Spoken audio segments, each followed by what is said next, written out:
So I am reading the summary of the previous paragraph. Okay, so that we get the sense of continuity. Srimni is discussing the motives of devotion towards the divine. The motives of devotion can be so many. They can be for those who are suffering. When you are suffering, you ask for help from God. And those who are, they want success in the world, they want wealth, they want good health, they want success for their children, their business. So all sorts of benevolent actions on themselves they want. So they pray to God. Then the next one is the one who is wanting knowledge of the divine. And finally, the one who has already, he is a jnani. So his devotion to the divine is pure and simple. So I'm reading the summary. It is evident that these crudities distort and pervert the approach to God, who is eternally all kindness, all compassion, all love. Because when you have fear of him, this all compassion and all love disappears, and you feel that he is a king who is out to judge you and punish you and reward you if necessary. So these are crudities. So we're saying they're all very crude feelings, because the divine is only always compassion and full of love and full of helping. No negative things in him at all. Okay, that's a human distortion. So we go to that is why I'm reading the summary. That is why the moment we remove the element of power to punish and reward, we have a far better beginning for the yoga of devotion. The idea of sin and punishment and reward should go away. Even by maintaining the idea of God as ruler and king, okay, the better approach becomes possible when the concept of God as a king and ruler, but also as modified as God, the creator of the universe. God, the master of law, but not subject to it. God, the guide, helper, savior of creatures. If these ideas come in, the crudities slowly start disappearing. God is also the creator of the universe. He is also the master of the law, but not subject to it. Good morning, Kiran. Then God is a guide, He is a helper, He is a savior of creatures. Okay. So if these are introduced, then the crudities slowly start vanishing. But even this larger and higher concept did keep many of the earlier crudities. The Jews used it and introduced it widely in the Western world. The concept of God was seen as righteous, but also arbitrary, whimsical, wrathful, jealous, cruel, even permitting bloody deeds. This is the Jewish conception of God. In the beginning, now they may have changed, I don't know. Even in modern times, there are people who believe that God created heaven and hell. He created souls whose behavior was what God ordained, and they were consigned to hell or heaven according to their deeds, for which they were not really responsible because God has created them. So God is responsible for creating you as you are. So why should they be punished? So these crudities, very crude conceptions still exist in many religions. That's what Sridhar is saying. Okay? So the ideas of God as judge, king, legislator are crude and childish and take the most external aspects of creation as valid and true and draw exaggerated conclusions from that truth. Sin is given excessive importance. Virtue yields rewards. Sin entails punishment and leads to hell. So much so that morality, heaven and hell become of primary interest and God is relegated to the background.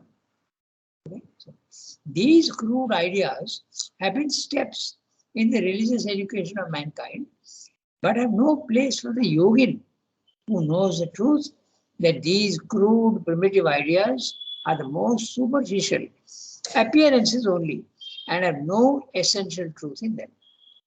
It is the truths of the inmost relations of soul with the divine that are the relevant concepts for the yoga of devotion. They were said. Okay? All crudities must disappear. God can only be only good. He can never punish.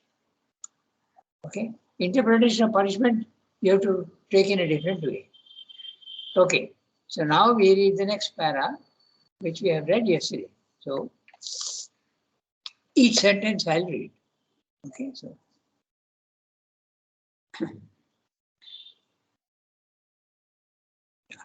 just once again.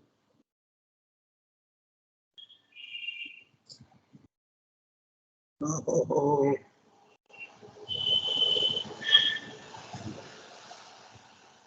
Yeah, still. Oops, just 1 second.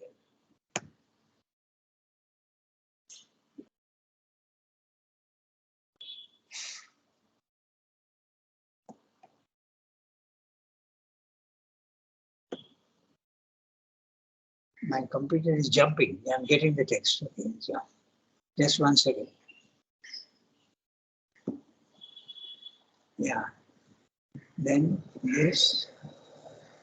That's it. So he's saying.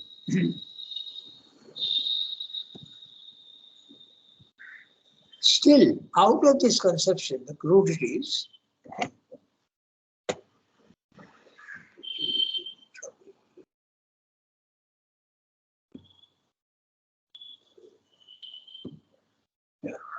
still, what's happening?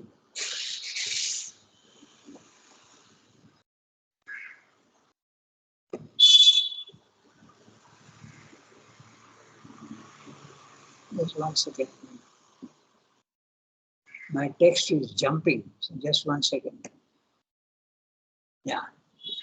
Still, out of this conception, there arise certain developments which bring us nearer to the threshold of the yoga of devotion. Okay? First, so what are these things that give you?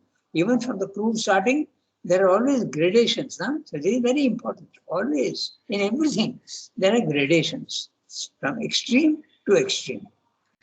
So first, there can emerge the idea of the divine as a source and law and aim of our ethical being. And from this, there can come the knowledge of Him as the highest self to which our active nature aspires, the will to which we have to assimilate our will, the eternal right and purity and truth and wisdom into harmony with which our nature. Just 1 second.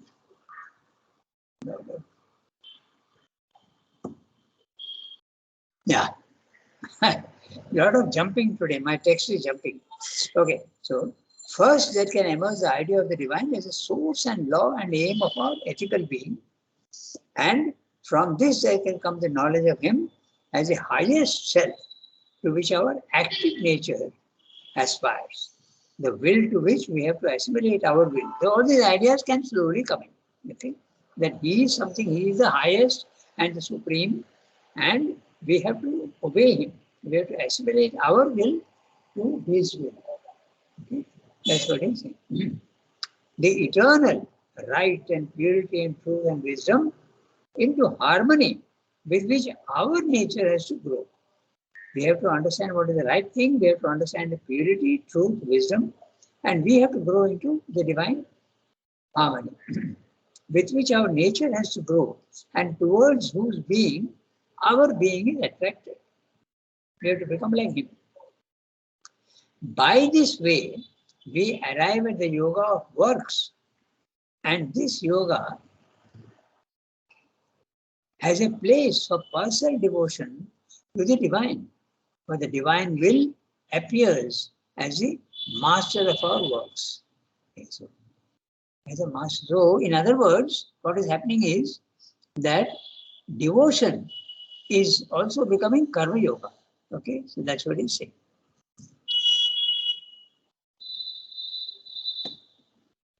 So, with this By this way, we arrive at the yoga of works, and this yoga has a place for personal devotion to the divine.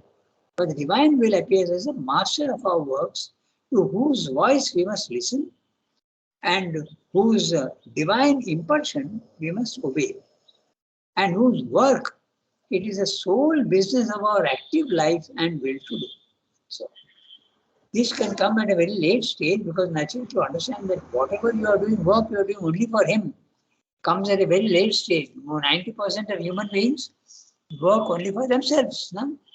I want my business to succeed. I want to build a house. I'm constantly thinking of myself.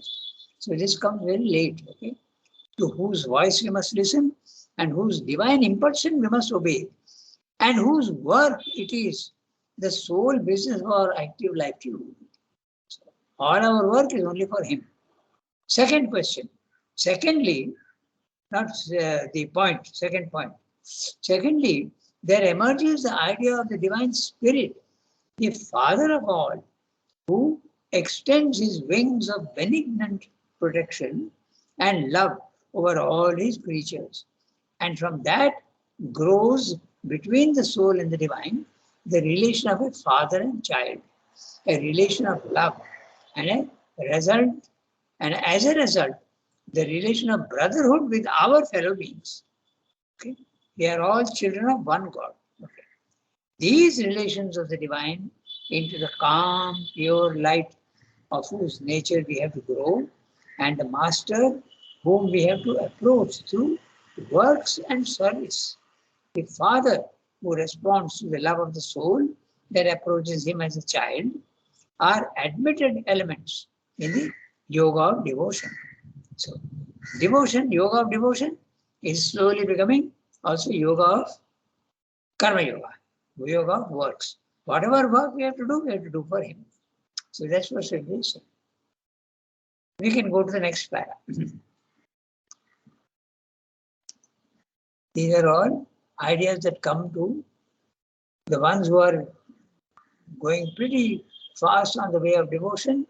Everything you are doing is for him. So it becomes all the work also you are doing is for him only. It becomes karma yoga. Where is the next one? The moment we come well into these developments. Who will read?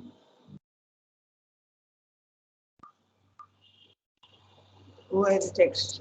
Very. Okay, go ahead. The moment we come. The moment we come, the moment we come well into the developments and their deeper spiritual meaning, the motive of the fear of God becomes osseous, superfluous, and even impossible. It is of importance chiefly in the ethical field when the soul has not yet grown sufficiently to follow good for its own sake and needs an authority above it, whose wrath and whose stern judgment it can fear, and found upon that fear its its fidelity to virtue. When you grow into spirituality, this motive can no longer remain except by the lingering on of some confusion in the mind, some persistence of the old mentality. Moreover, the ethical aim in yoga is different from that of the external idea of virtue. Ordinarily, ethics is regarded as a sort of a machinery of right action. The act is everything, and how to do the right act is the whole question and the whole trouble. But to the yogin, action is chiefly important, not for its own sake, but rather as a means for the growth of the soul Godward. Therefore, what Indian spiritual what Indian spiritual writings raise stress upon is not so much the quality of the action to be done, as the quality of the soul from which the action flows, upon its truth, fearlessness, purity, love, compassion, benevolence, absence of the will to hurt, and upon the actions as their outflowings.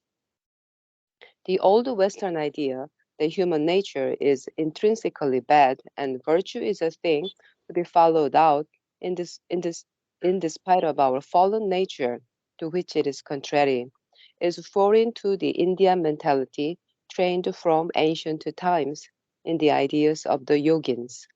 Our nature contains, as well as its passionate rajasic and its downward tending tamasic quality, a purer sattvic element, and it is the encouragement of this. It's the highest part, which is the business of ethics. By it, we increase the divine nature, Daivi Prakriti, which is present in us, and get rid of the titanic and demonic elements. Not therefore the Hebraic righteousness of the God-fearing man, but the purity, love, beneficence, truth, fearlessness, harmlessness of the saint and the God-lover are the goal of the ethical growth according to the notion. And speaking more largely, to grow into the divine nature is the consummation of the ethical being. This can be done best by realizing God as the highest self, the guiding and uplifting will, or the master whom we love and serve. Not fear of him, but love of him, and aspiration to the freedom and eternal purity of his being must be the motive. Yeah. So he is correcting the idea of replace fear of God by love of God. That's a basic idea in this paragraph.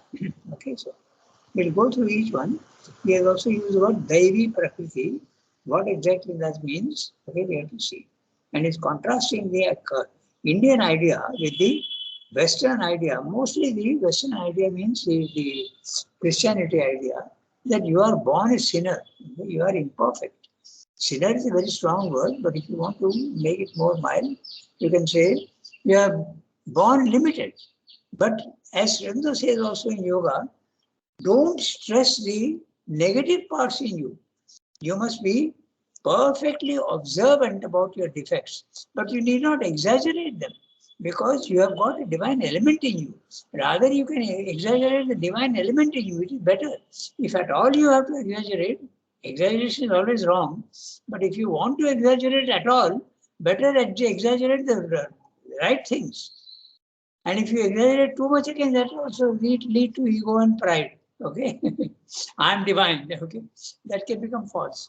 So always the correct definition of modesty and humility is to see exactly what you are, your defects as well as your strong points.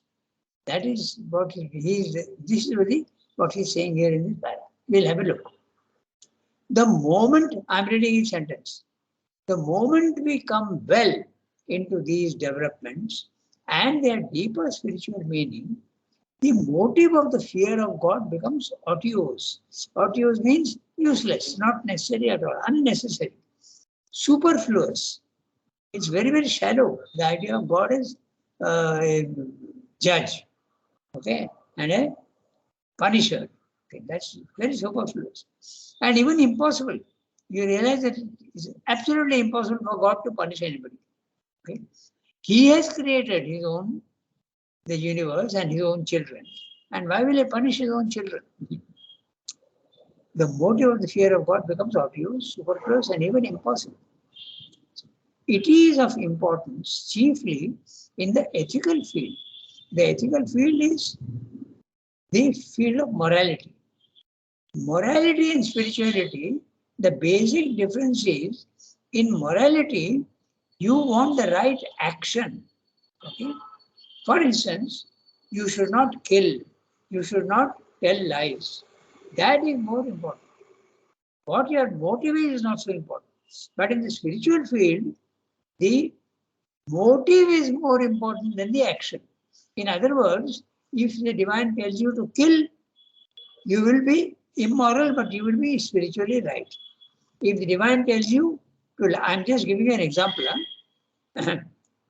If the divine tells you to lie for a good, you will do that without. So the spiritual field, the motive of action is more important. And in the moral field, the action is more important. You have to do it in the right way. That's a limitation. So that's why he's saying importance chiefly in the ethical field, where the soul has not yet grown sufficiently to follow good for its own sake and needs an authority above it whose wrath or whose stern, passionless judgment it can fear, and found upon that fear its fidelity to virtue. Remember that fidelity to virtue. But if you are really surrendered to God, your fidelity will be to God and not to virtue, because He may tell you not virtue but sin, because sin and virtue are at the same level. Okay, virtue, outward virtue, is not at all a something very spiritual. It is not. Okay, I may not tell lies, but my attitude may be entirely wrong. Okay, so I may not smoke and drink, but my desire is there in me. So that is absolutely of no use in the spiritual world. Okay, you have to get rid of the desire, and after that, whether you smoke or drink or not is immaterial, because you are pure inside. The action outside is nothing. The action of drinking a glass of water or a glass of whiskey is the same. Okay. Then if you are pure within and you are not affected by what you are doing, then there is no, the question is completely different. Okay. Fidelity to virtue, but you should not have fidelity to virtue alone. You should have fidelity to God, who will tell you, don't be so virtuous. Okay. It's very interesting. I'll give you an example. Okay.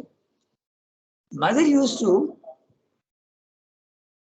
have classes in the playground, and sometimes she used to have meditation.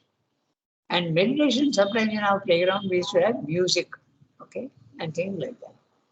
But once there was a situation where music was being played, but it was just very simple French songs, okay? And the songs were not wonderfully, I can even tell you the French, but that's of no use, because I think most of you don't know French. So it was pretty ordinary songs. And next day, okay, I'm telling you about virtue and sin, okay, it's very interesting. And next day, they complained to mother, okay, mother, there are all sorts of nonsensical songs going on in the playground during the period when we should have been very calm and quiet. What is this? The mother was, she said, oh, so you are attached to virtue, okay? You want the outer action. Why can't you have been absolutely calm and quiet and samatha and not bother about this music at all? That would have been the real attitude. So when you are affected by something which is wrong, you are not in the right attitude. Your right attitude will be wrong or right. I am not affected at all. Samatha. That is the thing. So fidelity to virtue is not necessary. Fidelity to God is necessary. Okay? And He can tell you don't do virtuous things, do wrong things. Now Ramayana and Mahabharata are full of examples of such things because they are divine. Okay? If you remember Sri Krishna, he does all sorts of things which are not virtuous at all. Okay? So Ram also, killing of Bali standing behind Sugriva, that was a deception. But in the spiritual field, if the outer action is interpreted by others as deception and wrong and sinful, it matters very little. Okay? So that's exactly the point we have to understand. It's a very difficult point to understand for those who are very virtuous, and virtue in double quotes. Okay? Absolutely right in the outward actions. So that is very superficial. Okay? The virtue should be inward, purity. That is what matters. Okay, so now I go into the next one, the fidelity to virtue. When we grow into spirituality, this motive can no longer remain except by the lingerings on of some confusion in the mind, some persistence of the old mentality. The old mentality, the outer action should be absolutely virtuous. That's the old mentality. Okay? Moreover, the ethical aim in yoga is different from that of the external idea of virtue. There you are. Okay? The external idea of virtue is do the right thing according to the vision of men. Okay? What men consider virtue. But your idea of ethics in yoga will be what the divine considers to be right and not human beings. Okay, that's exactly so. I'll give you an interesting example about the songs in the playground. Okay, so exactly like that. You must remain absolutely untouched. Right. So when we grow into spirituality, this motive can no longer remain except for the lingering on. So of some confusion in the mind, some persistence of the old mentality. Moreover, the ethical aim in yoga is different from that of the external idea of virtue. Virtue should be internal. Okay, that's a real virtue. Ordinarily, ethics is regarded as sort of machinery for right action. Note that, okay, for right action and not right attitude. The act is everything, and how to do the right act is a whole question and a whole trouble. If you think that that's it, that's more trouble. Okay? Yeah. So many people are there who are very, very Puritan. Okay, they will never smoke, they will never tell lies, they will never step out of the house, they'll dress very modestly. But inside, okay, all the opposites may be there. So that's of no use at all in spirituality.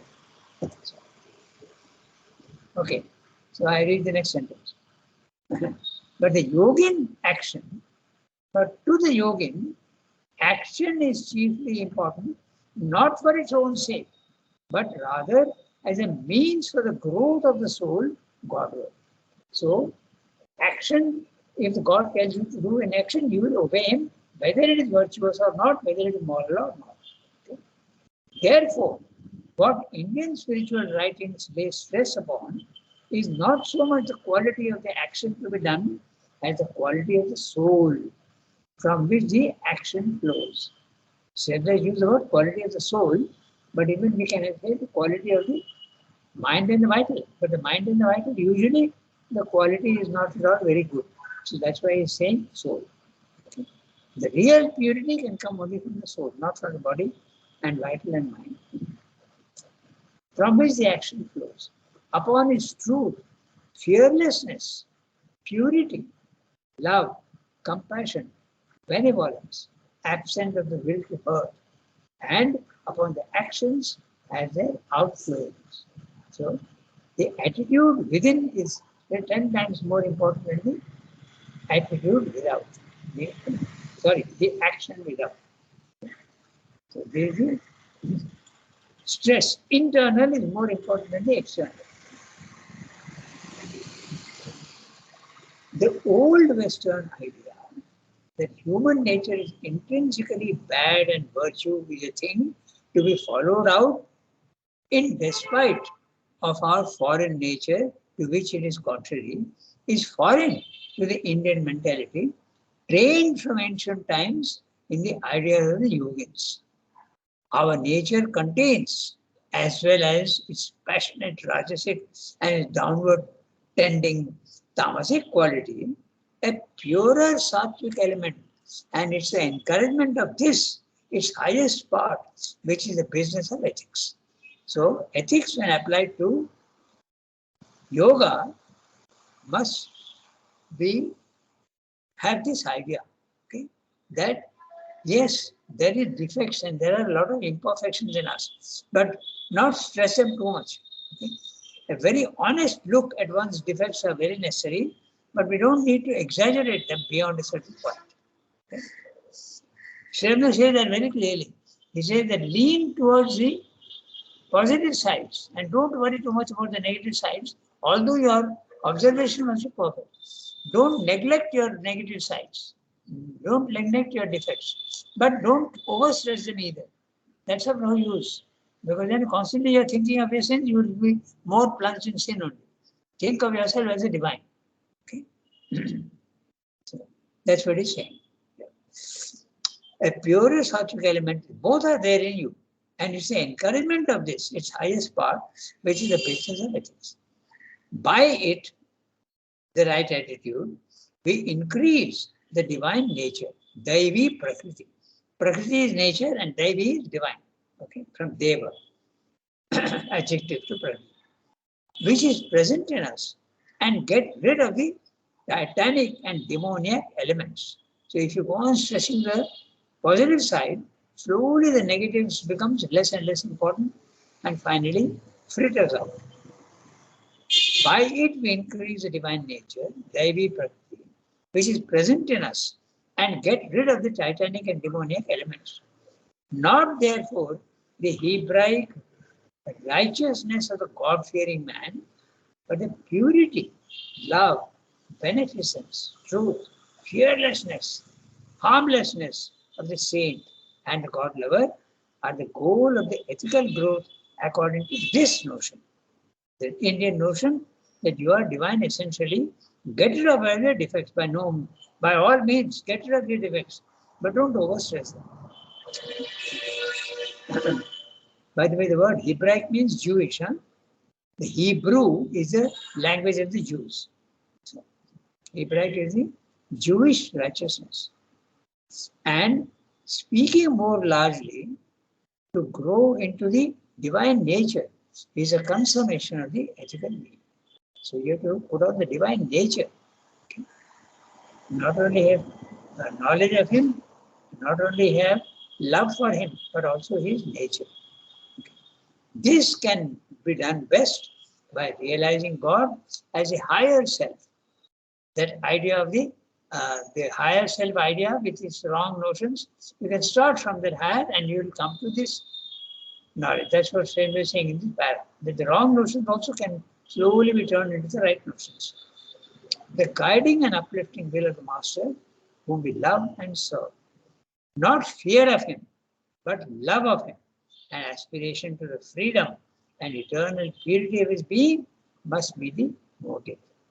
So this is what he's saying in the paragraph. So, what's the time? We got 6 minutes more. I can do one thing. I'm making a small departure from the normal, and I will read the next para. Okay. So, certainly, we are reading the next para. Certainly, fear enters into the relations of the master and the servant, and even of the father and the child. But only when they are on the human level, when control and subjection and punishment figure predominantly in them, and love is obliged to efface itself more or less behind the mask of authority. At a human level, fear is natural. That's what he's saying, and even justified perhaps in a certain sense. The divine, even as a master, does not punish anybody, does not threaten, does not force obedience. Now note that. Huh?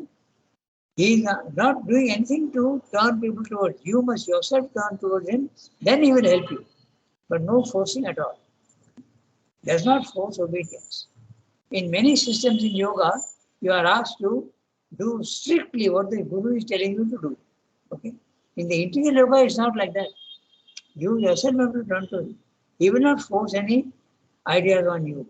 That brings us back to the discussion we had that day about the freedom in the ashram and some of the things which went wrong. Okay, so sometimes you're allowed to do wrong only once, and then learn the lesson from there. But if you go on doing the wrong, then it's of no use. It is the human soul that has to freely come to the divine and offer itself to his overpowering force that he may seize and uplift it towards his own divine levels. I'll stop here because I'll give you an example of what happened. Okay, there was a wonderful gentleman in the ashram. His name was Dorisame Iyengar. He was a lawyer. Okay. And mother had told him that he had 2 sons. Okay, he had 2 sons and 1 daughter. One daughter was in the ashram, but the 2 sons were different. One was an Air Force pilot, and he died in the Second World War. The other son fell ill in the ashram. Okay. And mother had told him that he will become all right. But he died. He didn't become all right. So Dorisame Iyengar, who was a Great devotee of Sri Aurobindo. He is the one who Sri Aurobindo sent to for the Cripps mission. He had a very big name in the legal profession. He was a very fine human being. And he lost faith in Mother. Okay. So all those whose friends were there, they were very disturbed. My God, Doraiswamy is such a man and he had lost faith in Mother. So Amalkiran went to Mother and told Mother, why don't you make some gesture of reconciliation with him? Then he will come round. Okay.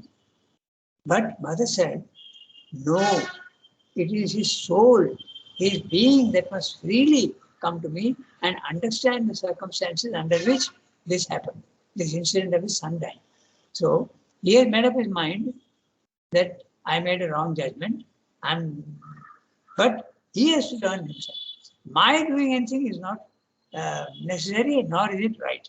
That's exactly what Swami is saying here. Okay, I'm reading that sentence again. With the example, you will understand. It is the human soul that has freely come to the divine and offer itself to his overpowering force that he may seize and uplift it towards its own divine levels and give it that joy of mastery of the finite nature by the infinite and of service to the highest, by which there comes freedom from ego and the lower nature. Man must turn to the divine by himself. Okay? The divine will not impose anything on you. Come to me, he will never say. Okay? So, love is the key of this relation. And this service, dasyam, is in Indian yoga, the happy service of the dear divine friend or the passionate service of the divine beloved. The master of the worlds, who in the Gita demands of his servant, the bhakta, to be nothing more in life than his instrument, makes this claim as a friend, the guide, the higher self, and describes himself as the Lord of all the worlds, who is the friend of all creatures. Sarva Loka Maheshwaram, Suhridam, Sarva Bhutana. Sarva Loka Maheshwaram. I am the Lord of all creatures and all the worlds. Suhridam, I am also the best friend of all creatures. The two relations, in fact, must go together, and neither can be perfect without the other. What is that? Your devotion to the divine and the divine love for you. So too, it is not the fatherhood of God as a creator who demands obedience because he is the maker of our being, but the fatherhood of love. Just one second.